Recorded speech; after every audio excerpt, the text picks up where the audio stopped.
Bonjour, bienvenue au Salon des rencontres internationales de la mobilité durable. Alors nous retrouvons aujourd'hui Sereine Mauborgne, députée du Var, qui a inauguré hier soir ce beau salon. Alors quelles ont été vos impressions, Sereine, pour cette première édition ? Alors d'abord de voir que finalement dans le Var on est très dynamique parce qu'il y a plusieurs entreprises qui sont spécifiquement varoises ou du sud de la France.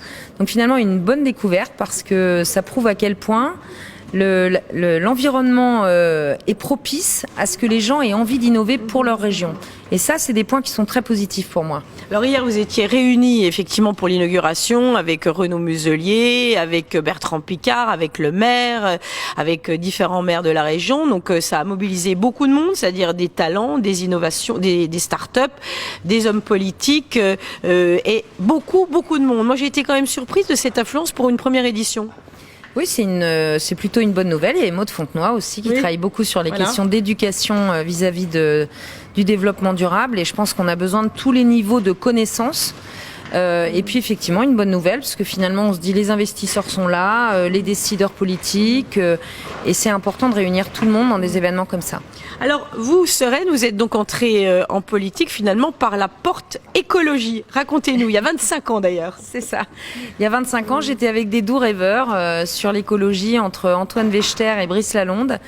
Et finalement, ce qui est très étonnant, c'est qu'en fait, et c'est là où on a besoin de la technologie, c'est qu'il y a 25 ans, on disait non mais ce qui va nous sauver, c'est le solaire, c'est l'éolien, c'est l'hydrolien.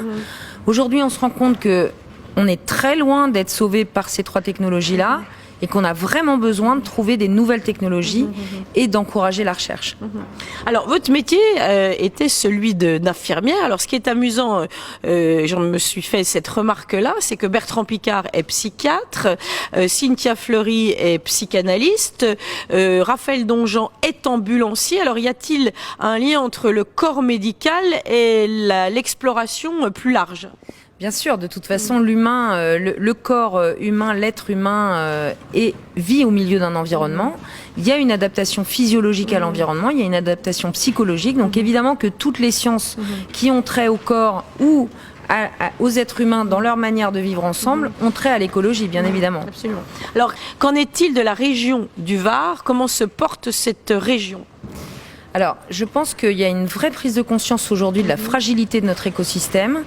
Une vraie prise de conscience de, par exemple, l'érosion littorale, des sujets qui sont liés à la biodiversité, et que finalement, on est vraiment, si on veut maintenir notre modèle économique axé sur le tourisme, et pour moi, axé sur le tourisme durable, il faut vraiment se poser les bonnes questions maintenant.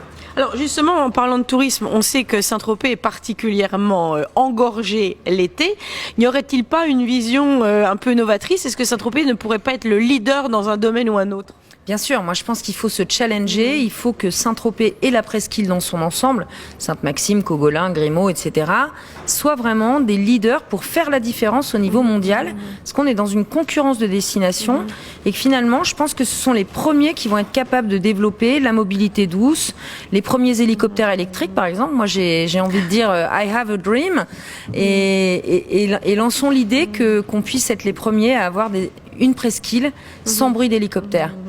Très bien, mais écoutez, à bon entendeur, salut. Sereine, encore une question. Effectivement, vous êtes très, étiqueté ou marqué, engagé côté développement durable, mais également du côté de la bioéthique. Oui, alors la bioéthique, c'est justement tout ce qui permet d'encadrer la recherche technologique et de dire en fait à quel point on est capable de faire s'adapter les humains, les plantes à l'environnement tel qu'il est aujourd'hui, c'est-à-dire comment est-ce qu'on gère le fait que la sécheresse impacte les plantes, impacte les humains, comment on fait pour faire vivre des humains avec moins d'eau, enfin, etc. Et toute la recherche scientifique, aujourd'hui, elle est impactée par la réflexion éthique. Et en France, on a un modèle d'équilibre à la française qu'il faut maintenir.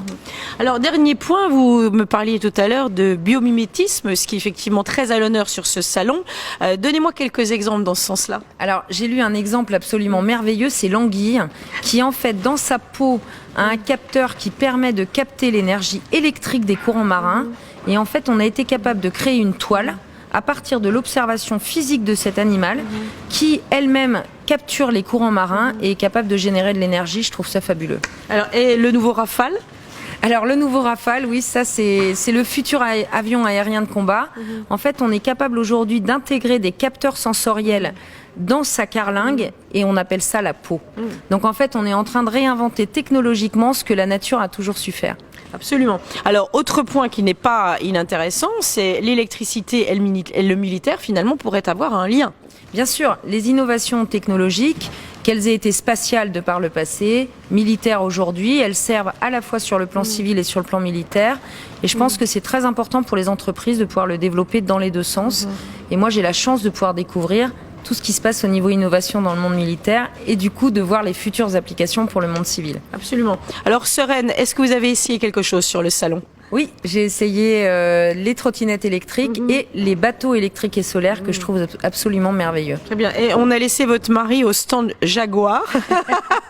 Est-ce qu'on va le retrouver à la tête d'une voiture électrique ? Alors, il est déjà en électrique depuis 5 ans, mais pourquoi pas un changement dans les années qui viennent, oui. Très bien. Eh ben, on va peut-être vous souhaiter donc un bon mois de septembre. On vous retrouve peut-être au voile ? Oui, avec plaisir. Et on espère sans doute que la 2e édition verra le jour l'année prochaine. Absolument. Merci beaucoup. Merci.